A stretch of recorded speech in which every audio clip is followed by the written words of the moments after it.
आप देख रहे हैं इंडिया न्यूज। मैं हूं आपके साथ शीतल राजपूत। दिल्ली में ऑटो टैक्सी यूनियन की हड़ताल से लोगों को जबरदस्त मुसीबत का सामना करना पड़ा। दफ्तर से लौटते वक्त मेट्रो और डीटीसी बसों में भीड़ बढ़ जाने से लोगों को भारी परेशानी का सामना करना पड़ रहा है। ऑटो की कमी के चलते कई मेट्रो स्टेशन पर लोग अब तक फंसे हुए हैं। मेट्रो स्टेशन से ऑटो नहीं मिल रहे। वहीं इस हड़ताल का सबसे ज्यादा असर नई दिल्ली रेलवे स्टेशन पर देखने को मिला है।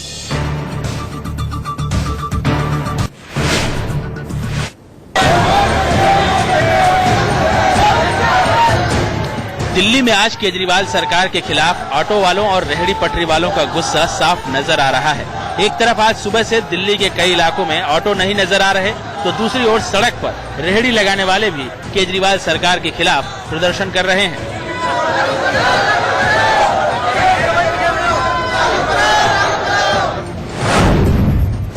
दिल्ली में ऑटो टैक्सीज की हड़ताल का असर देखने के लिए साफ मिल गया। आप देख सकते हैं किस तरीके से जो ऑटो टैक्सी के चालक हैं, जो गाड़ियां सड़कों पे चल रही हैं, उनको रोक रहे हैं, उनके साथ पूरी तरह तोड़फोड़ की जा रही है, उनकी हवा निकाली जा रही है। आप देख सकते हैं किस तरीके से जो मिंटो रोड की रेड लाइट पे एक टैक्सी को रोका गया है, उसकी हवा निकाली जा रही है, क्योंकि वो टैक्सी आज सड़कों पर है और इसमें सवारी मौजूद है। ये सवारी से बात करने की कोशिश करते हैं। आप देख सकते हैं किस तरीके से तोड़फोड़ की गई है। महिला सवारी मौजूद है। आप लोग इसके अंदर मौजूद, कहाँ से आ रहे हैं आप लोग? नई दिल्ली जौनपुर से आ रहे हैं। हमारे लिए सिस्टम है घर पे आए भाई बहन, आप देख सकते हैं, आप क्या कुछ चोट वोट तो नहीं है आपको इसमें? आप देख सकते हैं किस तरीके से जो ऑटो टैक्सी यूनियन की हड़ताल है इस समय उग्र हो चुकी है। Mayur Vihar phase 1 metro station के ठीक बाहर की तस्वीरें हैं। यहाँ पर जो सवारियां आ रही हैं वो ऑटो के पास जा रही है, लेकिन ऑटो वाले साफ तौर पर इनकार कर दे रहे हैं, मना कर दे रहे हैं। क्या कारण है? हड़ताल है आपकी, क्या मांग है? हाँ जी सर, हमारी मांग ये है कि हमारी ये ऑटो का जो है रेगुलेशन से जैसे चल रहा है वैसे चलने दे। ये नैनो वगैरह मत ले आए, नैनो वगैरह ले आएंगे हमारे पेट पे लात मार रहे हैं केजरीवाल। नई दिल्ली स्टेशन पर हड़ताल का सबसे ज्यादा असर देखने को मिल रहा है। दूसरे शहरों से आ रहे लोग ऑटो टैक्सी के लिए दर दर भटक रहे हैं। इस समय नई दिल्ली रेलवे स्टेशन पे खड़े हैं, जहां पे आपको दिखाना चाहेंगे ये प्रीपेड ऑटो टैक्सी बूथ है, जहां पे आमतौर पे काफी लंबी लाइनें लगती हैं, लेकिन इस समय ये पूरी तरीके से खाली पड़ा हुआ है। यहाँ के जो अंदर कर्मचारी हैं वो इस समय बिल्कुल फ्री बैठे हुए हैं। तो दिल्ली में कहाँ जाना आपको? हमको न्यू दिल्ली जाना था। सर, ऑटो टैक्सी हड़ताल की चलते काफी बहुत परेशानी हो रही है। देखने रहे, जहाँ 200 की जगह में 700 मांग रहे हैं, कोई 1100 रुपए मांग रहे हैं, अपने मन से जो मूड में मांग रहे हैं। परेशान तो हम लोग पूरा फैमिली साथ आए हुए हैं। दरअसल ऑटो टैक्सी वाले दिल्ली सरकार की नई सिटी टैक्सी योजना के खिलाफ हैं। दिल्ली सरकार ने पिछले दिनों सिटी टैक्सी योजना का ऐलान किया है। इसके तहत 600 सीसी के वाहनों को परमिट जारी किए जाएंगे, यानी टैक्सी के लिए छोटी गाड़ियों को परमिट मिलेगा। ये गाड़ियां 10 रुपए प्रति किलोमीटर की दर से किराया लेंगी। ऑटो टैक्सी वालों का कहना है कि इससे उनका रोजगार बेकार हो जाएगा। 1 महीना पहले मैंने उनको चिट्ठी लिखी थी केजरीवाल जी को, पिछली 16 तारीख को, भाई ये छोटी छोटी टैक्सी आ रही है, नैनो आ रही है, बैक आ रही है, मोटरसाइकिलें चलेंगी, यहाँ बैटरी वाले रिक्शा चलेंगे और कंपनियों की टैक्सियां चलेंगी। हमारे लोगों का रोजगार बिल्कुल खत्म हो जाएगा और 50% खत्म हो चुका है। तो 16 तारीख को चिट्ठी लिखने के बाद इन्होंने कोई जवाब नहीं दिया, मैं ना मिलने के लिए भी बुलाया। कब तक हड़ताल जारी रखेंगे? हड़ताल 1 दिन की सांकेतिक है, शाम तक की हड़ताल रहेगी। अगर उसके बाद भी केजरीवाल जी की सरकार नहीं चेती तो फिर हमें मजबूरन हो गए इस आंदोलन को और तेज करना पड़ेगा। जहां रोजगार का मसला आएगा, किसी सरकार से हमारा कोई समझौता नहीं होगा। सिटी टैक्सी स्कीम की बात करके गुमराह किया जा रहा है। इकोनॉमी टैक्सी स्कीम पहले से ही इसी स्कीम के तहत लॉन्च थी। सिर्फ फर्क इतना पड़ा है कि जो पहले बड़ी गाड़ियां इसमें थीं, अब हम लोगों ने सेंट्रो, रेवा, नैनो जैसे और भी जो छोटी गाड़ियां हैं उसको इसमें शामिल कर दिया है। और इस पॉलिसी को लेकर के अगर किसी को एतराज है तो एक बार बात तो करें। राजेंद्र सोनी के मुताबिक उनकी हड़ताल का ट्रेड यूनियन की हड़ताल से कोई लेना देना नहीं है। गोपाल राय ने कहा कि सारा खेल बीजेपी का है। इसके पीछे सिर्फ एक मकसद है, ट्रांसपोर्ट नीतियों के खिलाफ हड़ताल नहीं है।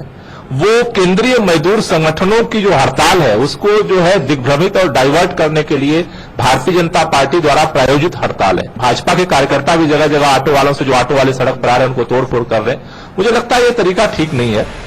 अभिषेक पांडे और अजीत श्रीवास्तव के साथ मोहित ओम, दिल्ली, इंडिया न्यूज। तो हाहाकार मचा हुआ है पूरे देश में और दिल्ली में भी इस हड़ताल से हमारे साथ हमारे दो संवाददाता जुड़ गए हैं। दिल्ली से हमारे साथ जुड़े हैं हमारे संवाददाता मनोज वर्मा और मुंबई से सत्य प्रकाश। सबसे पहले मनोज आपके पास। मनोज, जैसे कि हमने थोड़ी देर पहले परिवहन मंत्री को भी सुना, एक तो वो ये कह रहे हैं कि ये राजनीतिक साजिश है, सीधा सीधा कह रहे हैं। दूसरी वो ये बात कह रहे हैं कि अगर सिटी टैक्सी में जो नई टैक्सियां शामिल की गई हैं उससे अगर इन लोगों को शिकायत है तो हमारे साथ बातचीत करें। तो ये ऑटो टैक्सी यूनियन वाले बातचीत के लिए तैयार हैं क्या? क्या मूड दिख रहा है अब आपको, अब जबकि एक दिन खत्म हो रहा है और सांकेतिक हड़ताल भी खत्म होने जा रही है? जी बिल्कुल, देखिए शीतल, जो हड़ताल है वो लगभग खत्म हो चुकी है। अब सड़कों पर ऑटो नजर आ रहे हैं, टैक्सियां नजर आ रही हैं, लेकिन जिस तरीके से आज हड़ताल हुई, अच्छा खासा जो सवारियां थी उनको बहुत ज्यादा दिक्कतों का सामना करना पड़ा, परेशानियों का सामना करना पड़ा। जिस तरीके से परिवहन मंत्री ये कह रहे हैं कि वो आकर के बात करें, तो ऐसा नहीं है। हमारी जो बातचीत हुई है उनका साफ तौर पर यह कहना है कि हमने बात करने की कोशिश की थी, लेकिन उनकी तरफ से कोई ऐसी बात नहीं मिली कि जिससे वो अपनी हड़ताल नहीं करते। तो अभी हड़ताल जो ऑटो यूनियन है उनके लीडर का साफ तौर पर यही कहना है कि अगर उनकी बातों को नहीं सुना जाएगा, उनकी मांगों को नहीं माना जाएगा, तो जिस तरीके से हड़ताल सिर्फ अभी एक दिन के लिए की गई थी और एक दिन के अंदर ही दिल्ली के अंदर इतने ज्यादा लोगों को दिक्कतों और परेशानियों का सामना करना पड़ा, जो दूर दूर से दिल्ली के अंदर आते हैं उनको बहुत ज्यादा दिक्कत हुई। तो अगर ये हड़ताल और ज्यादा बढ़ती है और आगे भी ऐसा होता है तो लोगों को बहुत ज्यादा परेशानियों का सामना आगे भी आने वाले दिनों में करना पड़ सकता है। मुंबई चलते हैं सत्य प्रकाश के पास। सत्य प्रकाश, मुंबई की रफ्तार तो हम समझ सकते हैं कि पूरी तरह से थमी गई होगी। जी साहब, शीतल, जिस तरह से आज बंद का असर थोड़ा बहुत जरूर मुंबई में देखने मिलेगा। हालांकि जो टैक्सी है वो मुंबई में चल रही थी, ऑटो चल रहा था, लेकिन कहीं कहीं रुक रुक चल रही थी। जो मुंबई का रास्ते पे टैक्सी ऑटो के देख रहे थे रास्ते, कहीं कहीं परेशान काफी नजर आ रहे थे। दूसरी बात करें शीतल, तो जिस तरह से मुंबई देश की आर्थिक राजधानी है, सबसे ज्यादा असर बनने का पड़ा है तो जो फाइनेंशियल है, लेन देन का असर पड़ा है, बैंकों काम का ठप रहा है, जिससे लोग बैंक जरूर पहुंचे पास, लेकिन कहीं कहीं पूरा काम धाम नहीं हो पाया, जिससे काफी मुंबईकर परेशान थे। बिल्कुल, मुंबईकर काफी परेशान दिखे और दिल्ली में भी लोगों को अच्छी खासी परेशानी का सामना करना पड़ा। आप दोनों का हमारे साथ जुड़ने के लिए और ये अपडेट देने के लिए बहुत धन्यवाद। तो दिल्ली में ऑटो की हड़ताल से लोग मेट्रो स्टेशन पर फंस गए। India News reporter Geetam Srivastava Connaught Place में मौजूद थी। देखिए मेट्रो से उतरने वालों को कितनी दिक्कत का सामना करना पड़ा।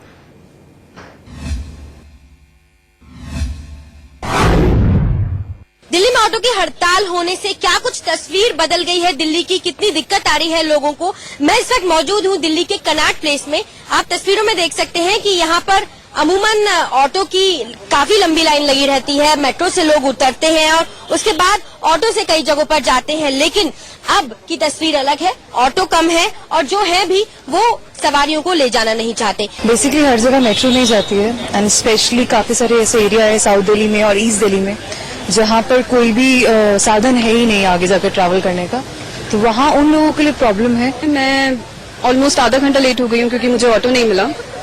अदरवाइज मैं मतलब जिस टाइम पे पहुंचना चाहती थी उस टाइम पे नहीं पहुंच पाई। एट द एंड मुझे मेट्रो लेना पड़ा क्योंकि मैं मेट्रो लेना नहीं चाहती थी।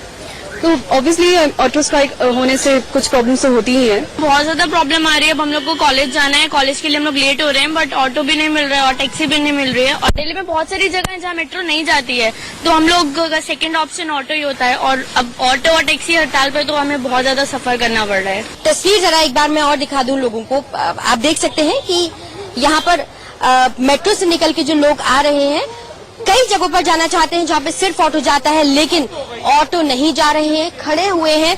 और अगर जा भी रहे हैं तो मुश्किल से इसी डायमीटर के अंदर, इसी कुछ 1-2 किलोमीटर के अंदर, क्योंकि अगर वहां से बाहर निकलते हैं तो जो ऑटो यूनियन के और बाकी लोग हैं वो उन पे विरोध दर्ज करते हैं और कई जगह रोक लिया जाता है। तो यकीनन हड़ताल ऑटो वालों की है, लेकिन इसका सीधा सीधा असर दिल्ली की जनता को भुगतना पड़ रहा है। कैमरा पर्सन अवधेश चौरसिया के साथ गीतम श्रीवास्तव, इंडिया न्यूज। और इस बीच पेट्रोलियम मंत्री धर्मेंद्र प्रधान ने दावा किया है कि ट्रेड यूनियन की हड़ताल बेअसर है। उनके मुताबिक सरकार ने मजदूरों की तमाम मांगों पर कार्रवाई का भरोसा दिया है। कुछ संघ सरकार के कहने पर हड़ताल से बाहर आ गए, लेकिन कुछ ने नासमझी में हड़ताल कर दी। देश की रेल सेक्टर स्वाभाविक है, देश की बैंकिंग सेक्टर स्वाभाविक है, देश की जो लोकल ट्रांसपोर्टेशन है, ऑटो रिक्शा वगैरह दिल्ली में जैसे बाकी शहरों में स्वाभाविक है। हमने समझाने का कोशिश किया, जो उनकी मौलिक बात था विशेष करके मिनिमम वेज के बारे में, सोशल सिक्योरिटी के बारे में, adherence of existing labour law के बारे में, बोनस के बारे में, सारा विषय में स्पष्ट समाधान हमने सरकार की ओर से लाया। हमने ट्रेड यूनियन के मित्रों को समझाने का कोशिश किया, कई मित्रों ने उसको समझ के आज की स्ट्राइक से बाहरी रहे, लेकिन मेरे पास जो खबरें हैं अभी, देश की कामकाज स्वाभाविक है, नियंत्रित है।